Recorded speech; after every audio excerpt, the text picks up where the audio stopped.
Hello, guys and gals, me, Mudahar, and ladies and gentlemen, who wants to go down a rabbit hole of North Korean proportions? I know I do! Now, that being said, in the last couple days, we've received secret spy messages. Now, I'm going to read you an article from the United Kingdom's biggest joke, express.co.uk, and as it says, "What's going on? Secret video broadcast from North Korea, haunting message transmitted." Man, how do they... Man, dude, some yellow journalism, dude. God damn, this is terrible.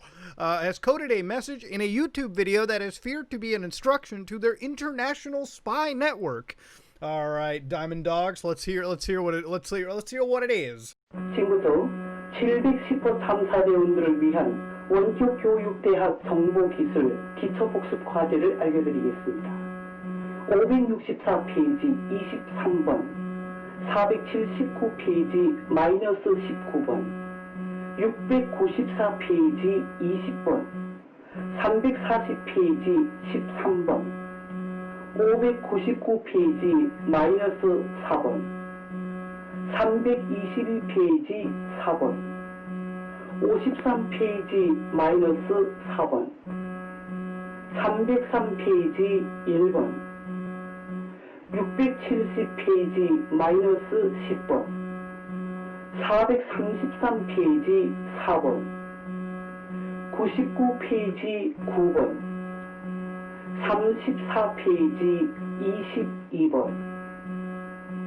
지금까지 710호 탐사대원들을 위한 기초복습 과제를 알려드렸습니다. 여기는 평양입니다. Sufficiently spooked? Well, cool yourself down with some Sonic Peach Ring flavor. God, G Fuel makes some wild shit. But ladies and gentlemen, that being said, that in fact might actually be one of the not really, it's not really that scary. Turns out the news media was actually wrong. That wasn't in fact a coded message sent to secret North Korean intelligence services.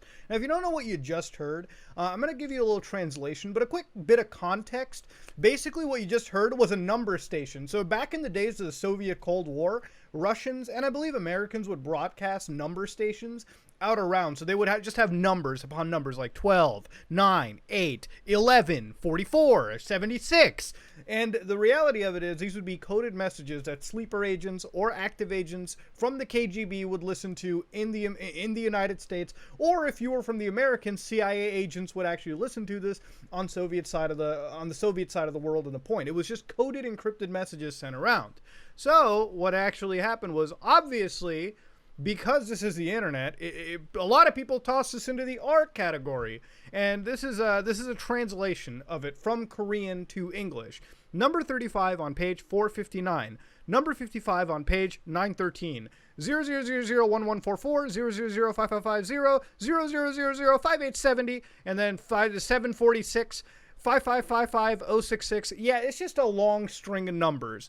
Now, there's a bit of wondering, could this be a book that details the takeover of America or the rest of the free world? Could these numbers be coordinates to secret North Korean weapons caches or something? The reality of it is probably, most likely not. Okay, let's do some bargain bin level Scooby-Doo mystery hunting real quick. Now, if you go to this Facebook page, which is where it actually kind of leads into one of them, this is the Korean Central Television. It's got a bunch of North Korean propaganda. You can see little Kim over here. Oh, get out of here, Facebook. I ain't signing up. Get out of here, Mark. Leave me alone. And then you actually go to the YouTube channel that this belonged to, right? So this is the actual channel it belonged to. 43,000 subscribers. Pyongyang Broadcast Service, Democratic People's Republic of Korea. All right. Is that Kim? Is that Kim Jong-il, dude? Dude, he's a little chonker, dude. It's kind of cool. But right over here, you can see that 10 million will become bullets. How is that even allowed on YouTube under the new terms of services? I have no idea. And then you can go on further and further. Hail to the Koreans Worker Party. They've got their music, which I guarantee is probably ripped off an NES soundtrack, if we're gonna be fucking real. But if you actually look at the YouTube channel, up here in the URL, you can see that the YouTube channel belongs to Rod, something. I don't want to say a fucking name or anything, so it gets me into a privacy guidelines thing, but it does not belong to the Democratic People's Republic of Korea.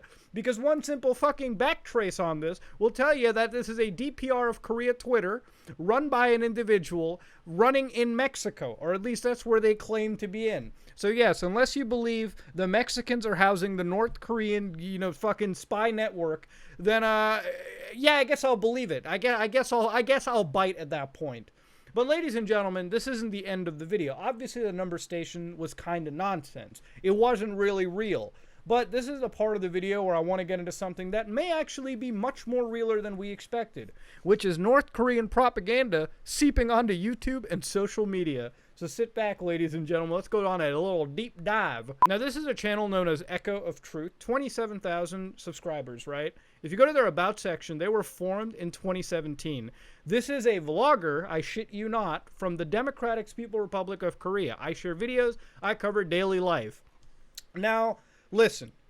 I'm going to tell you something, okay? Open up a new tab, all right? Between the hentai one and this video, all right? And I want you to type in, is internet/YouTube allowed in the Democratic People's Republic of Korea? The fucking answer is no. It is a completely totalitarianist, authoritarian country that does not allow foreign media into their country. In fact, I would wager most people in North Korea have no access to the internet. And those that do have access to the internet that is so severely monitored that you might as well not even use it. Now, if you go to their website over here, you can see that they have concerts. What happened in the last 10 days? I'm going to show you a difference of videos. Okay, I'm going to show you the duality of YouTube uploads.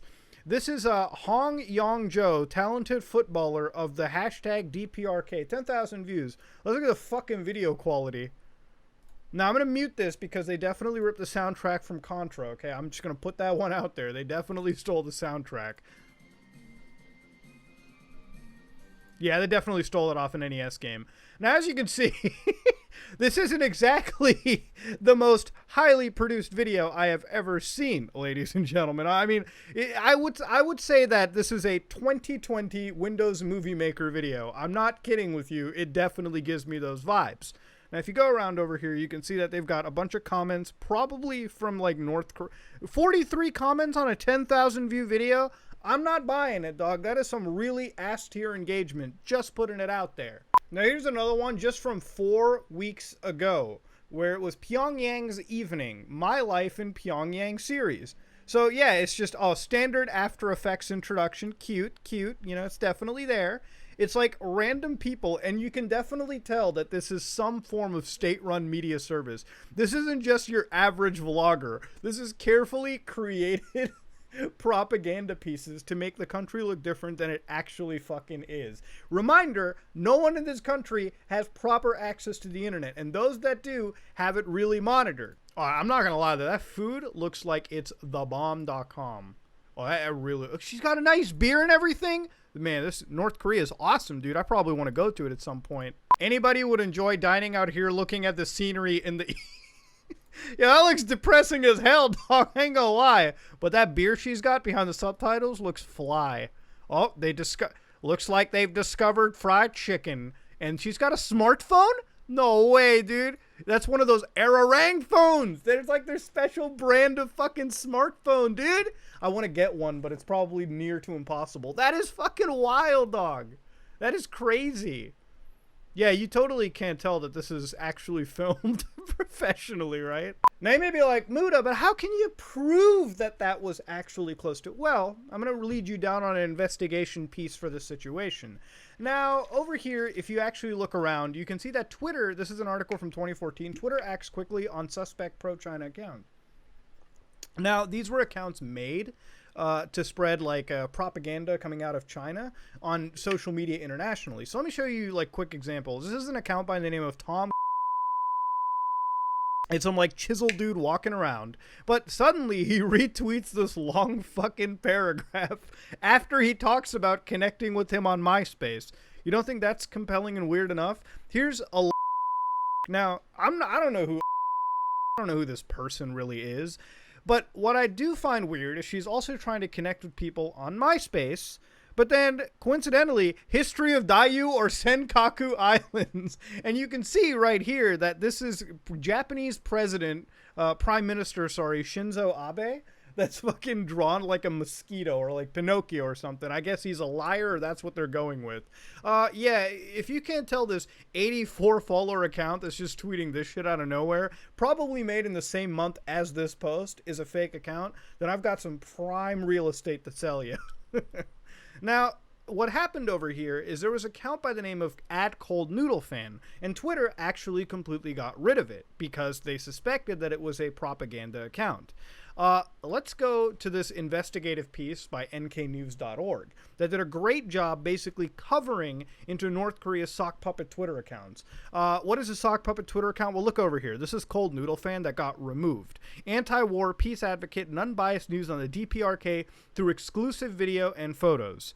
I'm not going to believe that you're unbiased when you're getting exclusive intel into the country. It's probably what's fed down the channels.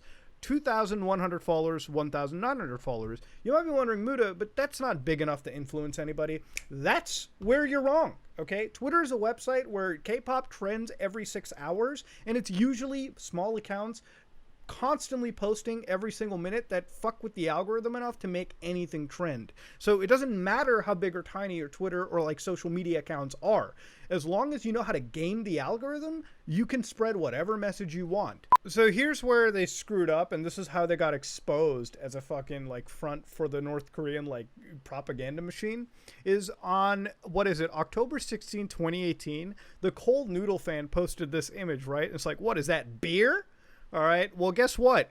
A couple of days later, the official, like, this is Sogwang, which is like from the North Koreans, like official, like, you know, news network, or DPRK Today. They posted this exact same image a couple of days later.